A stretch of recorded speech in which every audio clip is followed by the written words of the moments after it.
Hello welcome to Vichit garu. Welcome to another ever block. So presently ఇప్పుడు మనం ప్రసాద్ ఐఎంఎస్కి వచ్చేసామంట మా ఇంటి బంగారం సినిమా చూడడానికి. అయితే యాక్చువల్గా 8 o'clock షోకి వెళ్ళారు, కాకపోతే లేట్ అయింది, అందుకని 9 o'clock షోకి వచ్చేసాను. సో చూద్దాం, సినిమా మీద ఎక్స్పెక్టేషన్స్ అయితే ఉన్నాయి. అండ్ సో ఎందుకంటే నందిని రెడ్డి డైరెక్షన్ అండ్ మన రాజు నిండమూరి స్టోరీ రాశారు, సమంత ప్రొడ్యూస్ చేసింది అండ్ సమంత యాక్ట్ చేసింది, మన సనా మ్యూజిక్ డైరెక్టర్ అనమాట. నెక్స్ట్ తస్తదే సాంగ్ ఆల్రెడీ బ్లాక్ బస్టర్ అయిపోయింది అండ్ టీజర్ గట్రా ఇలా గట్రా చాలా బాగున్నాయి. సో సినిమా మీద ఎక్స్పెక్టేషన్స్ అయితే ఉన్నాయి. సో ఆఫ్టర్ లాంగ్ టైం మన శామ్ కూడా బిగ్ స్క్రీన్ మీద చూడబోతున్నాం. చూద్దాం ఈ కాంబినేషన్ ఎలా ఉండబోతుందో. సో చాలా కొత్త ఛానల్ విచిత్ర సపోర్ట్ చేసుకోండి. సినిమా కంప్లీట్ అయితే నా పాయింట్ ఆఫ్ వ్యూ మీతో షేర్ చేసుకుంటాను. సో అంతే, తర్వాత కలుగుతాం.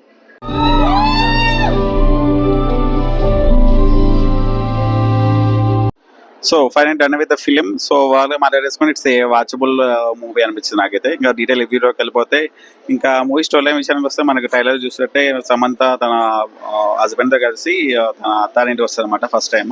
సో అత్తారింటి అందరిని ఇంప్రెస్ చేయడం చాలా ప్రయత్నాలు చేస్తుంటారు అనమాట. సో ఈ ప్రాసెస్లో తనకి తన పాస్ట్ తన ముందు వస్తుంది అనమాట. సో ఆ తర్వాత ఏం జరిగింది అనేది రిమైన్ పార్ట్ ద స్టోరీ. అసలు మన స్వర్ణ పాస్ట్ ఏంది, ఆ స్వర్ణ పాస్ట్ వల్ల వాళ్ళ ఫ్యామిలీ ఎలా ఎఫెక్ట్ అయింది అనేది రిమైన్ పార్ట్ ద స్టోరీ అనమాట. సో బేసిక్ సినిమా గురించి మాట్లాడేసుకుంటే, సినిమా స్టార్టింగ్ ఒక స్లోలీ మెల్లమెల్లగా స్టోరీని రివాల్వ్ చేస్తూ మంచి కామెడీ సీన్స్, మంచి మూమెంట్స్ అలా వెళ్తుంటారన్నమాట. స్లోలీ స్టోరీలోకి ఇన్వాల్వ్ చేస్తూ చాలా బాగా ప్రజెంట్ చేస్తారు. ఫస్ట్ హాఫ్ అంతా మంచి కామెడీ చాలా బాగా కొట్టాయి ఫస్ట్ హాఫ్లో. అండ్ మెయిన్లీ సమంతకి తన ఫ్రెండ్కి వచ్చే కామెడీ సీన్స్ అయితే ఇలేస్కి వర్క్ అవుతాయి అనమాట. చాలా అంటే చాలా ఫన్ జనరేట్ అయింది ఆ సీక్వెన్సెస్ అయితే.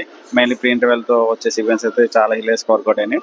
సో ఆ తర్వాత ఇంకా ఇంటర్వెల్లో మెయిన్ కాన్ఫ్లిక్ట్ ఇంట్రడ్యూస్ చేసి మంచి ఇంటర్వెల్తో ఫస్ట్ హాఫ్ క్లోజ్ చేశారు. ఇంకా సెకండ్ హాఫ్ మీద కొన్ని ఎక్స్పెక్టేషన్స్ పెట్టుకున్నాము ఫస్ట్ హాఫ్ అయిన తర్వాత. కాకపోతే సెకండ్ హాఫ్ ఆ రేంజ్ ఎక్స్పెక్టేషన్ రీచ్ అవ్వలేదు అనిపించింది. కొంచెం drag in between action sequence వస్తున్నా కానీ ఎందుకో సినిమా ఎటో వెళ్ళిపోతుందన్న ఫీల్ వచ్చిందన్నమాట. కాకపోతే క్లైమాక్స్లో వచ్చే యాక్షన్ సీక్వెన్స్ అయితే పీక్ అన్నమాట. అసలు తోపుంది యాక్షన్ సీక్వెన్స్ నిజంగా. ప్రసాద్ ఐమాక్స్ అయితే దద్దరి వెళ్ళిపోయింది అనమాట. ఆ విజిల్స్ క్లాప్స్ విజిల్ వత్తి యాక్షన్ సీక్వెన్స్ అనమాట. ఇంకా యాక్షన్ సీక్వెన్స్ శామ్ పర్ఫార్మెన్స్ ఉంది చూడు, బాబా రచ్చ లేపింది అంతే. సో ఇది వాళ్ళకి సినిమా గురించి మాట్లాడేసుకుంటే, ఇంకా సినిమా రిమైనింగ్ యాక్టర్స్ మాట్లాడేసుకుంటే main positive, biggest positive of the film is Samantha performance. ఇలాంటి రోల్స్ తనకి కొత్త ఏం కాదు, కాకపోతే నెక్స్ట్ లెవెల్ పర్ఫార్మెన్స్ అనమాట. ఇరగదీసింది. కామెడీ అయినా కానీ, ఇన్నోసెన్స్లో కానీ, యాక్షన్ సీక్వెన్స్లో కానీ నెక్స్ట్ లెవెల్ పర్ఫార్మెన్స్ అనమాట. ఇప్పటి నుంచి మూవీకి ₹1 వస్తుందంటే అది ఓన్లీ శామ్ వల్లే అనమాట. So Sam is the biggest plus point of the film అనమాట. సో నెక్స్ట్ థింగ్ వచ్చేసి రిమైనింగ్ ఆర్టిస్ట్ పర్ఫార్మెన్స్ అనమాట. సో ఎక్కడైనా కానీ లైక్ ఫ్యామిలీ ఆడియన్స్ పర్ఫార్మెన్స్ వాళ్ళు చేసిన వాళ్ళైతే ఈచ్ అండ్ ఎవరి అంటే ఫ్యాబులస్ జాబ్. మెయిన్గా ఎవరైతే సమంత ఫ్రెండ్గా చేశారో ఆమె యాక్టర్స్ అయితే ఆమె కామెడీ టైమింగ్ కానీ, ఆమె యాక్టింగ్ కానీ, ఆమె ఎక్స్ప్రెషన్స్ కానీ బాబా నెక్స్ట్ లెవెల్ ఎక్స్ప్రెషన్ ఇచ్చింది. ఆమె అయితే నెక్స్ట్ లెవెల్ పర్ఫార్మెన్స్ ఇచ్చింది. సో తనతో ఉన్న సీన్స్ అయితే హిలేరియస్గా వర్కౌట్ అయినమాట. అండ్ శ్రీముఖ్ కానీ రిమైనింగ్ ఆర్టిస్ట్ అనే ఫ్యాబులస్ జాబ్. వీళ్ళంగా చేసిన పర్సన్ కూడా చాలా బాగా ప్రజెంట్ చేస్తారు తన క్యారెక్టర్ని అయితే. So each and every character అనే ఫ్యాబులస్ అనమాట. మంచి గ్రేట్ సపోర్ట్ ఇచ్చారు రిమైనింగ్ ఆర్టిస్ట్ డన్. ఇంకా బీజిఎం అయిన సాంగ్స్ మాట్లాడుకుంటే, సాంగ్స్ ఆల్రెడీ తస్తది ఆల్రెడీ పాపులర్ అనమాట. ఇన్ బిట్వీన్ మూవీలో ఒక 2-3 సాంగ్స్ అలా వస్తూ పోతూ ఉంటాయి అనమాట. అయితే బీజిఎం అయితే చాలా బాగా వర్కౌట్ అయిపోయింది. మెయిన్గా యాక్షన్ సీక్వెన్స్ అయితే బీజిఎం అయితే తోపన్ అనమాట. ఒక గట్టి ఇంపాక్ట్ క్రియేట్ చేసింది యాక్షన్ సీక్వెన్స్లో బీజిఎం అయితే. అండ్ సినిమాటోగ్రఫీ చాలా బాగుంది. And writing director Nandini Reddy మాట్లాడేసుకుంటే ఫస్ట్ హాఫ్ అయితే చాలా బాగా హ్యాండిల్ చేసి అనిపించింది. తన కైండ్ ఆఫ్ కామెడీ సీన్స్తో ఒక మంచి ఒక ఫ్రెష్నెస్ వచ్చింది అనమాట.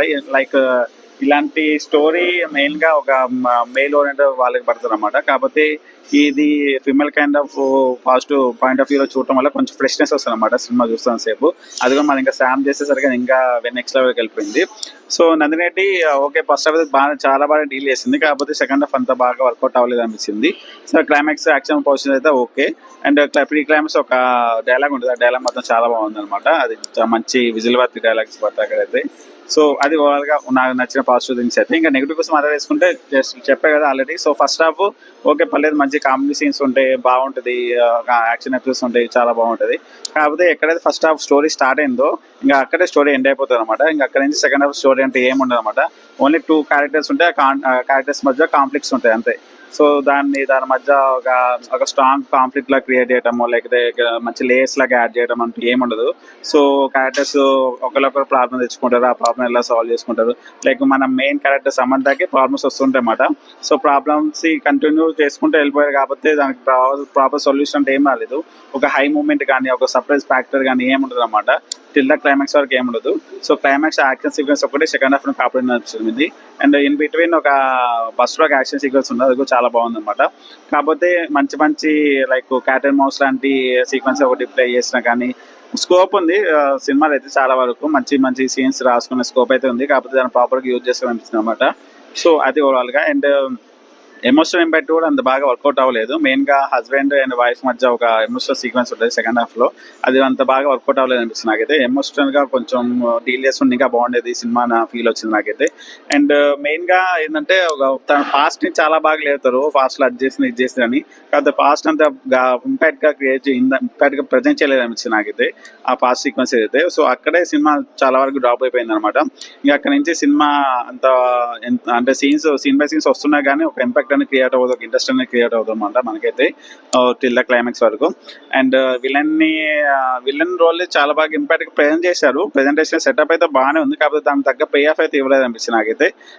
చాలా అంటే ఒక రేంజ్ లో లేపారనమాట విలన్ క్యారెక్టర్ ని, కాకపోతే దానికి తగ్గ పే ఆఫ్ అయితే ఇవ్వలేదు అనిపించింది. అలా జస్ట్ నార్మల్ గా ఎంజాయ్ పడేశారు అనమాట. సో సెకండ్ హాఫ్ లో కొంచెం కాన్సన్ట్రేషన్స్ ఉంటాయి. అండ్ సెకండ్ హాఫ్ లో ఎడిటింగ్ కూడా happy better in second half లో కొన్ని సీన్స్ లేపేసి ఉంటాయి, ఇంకా బాగుండేది, ఇంకా మంచిగా రాసుకుని ఇంకా బాగుండేది అనిపించింది నాకైతే ఓవరాల్ గా. సో ఇది ఫైనల్ వచ్చేసి very good first half and below average second half. Final వచ్చేసి వాచబుల్ ఎంటర్టైనర్. సో మీరు శామ్ పర్ఫార్మెన్స్ కానీ, బీజిఎం కానీ, యాక్షన్ సీక్వెన్స్ కానీ, ఫస్ట్ హాఫ్ కామెడీ కానీ చాలా బాగా ఒక్కటేనాయి. సో ఇవన్నీ దృష్టిలో పెట్టుకుని వెళ్ళి ఒకసారి చూసేయండి. మీకు నచ్చవచ్చు, మేబీ నచ్చుతుంది అని నమ్ముతున్నాను నేనైతే. సో దట్స్ రివ్యూ ఆఫ్ మా ఇంటి బంగారం. సో రివ్యూ కానీ మీకు నచ్చలేదు చేసుకోవడం చాలా విషయాలు సపోర్ట్ చేస్తున్నాండి. అండ్ ఈ రివ్యూ మీకు ఎలా నచ్చింది కామెంట్లో చెప్పండి. అండ్ నెక్స్ట్ వీడియోలో మళ్ళీ కలుద్దాం. టాటా సీ యూ, బాయ్ బాయ్, మళ్ళీ కలుద్దాం.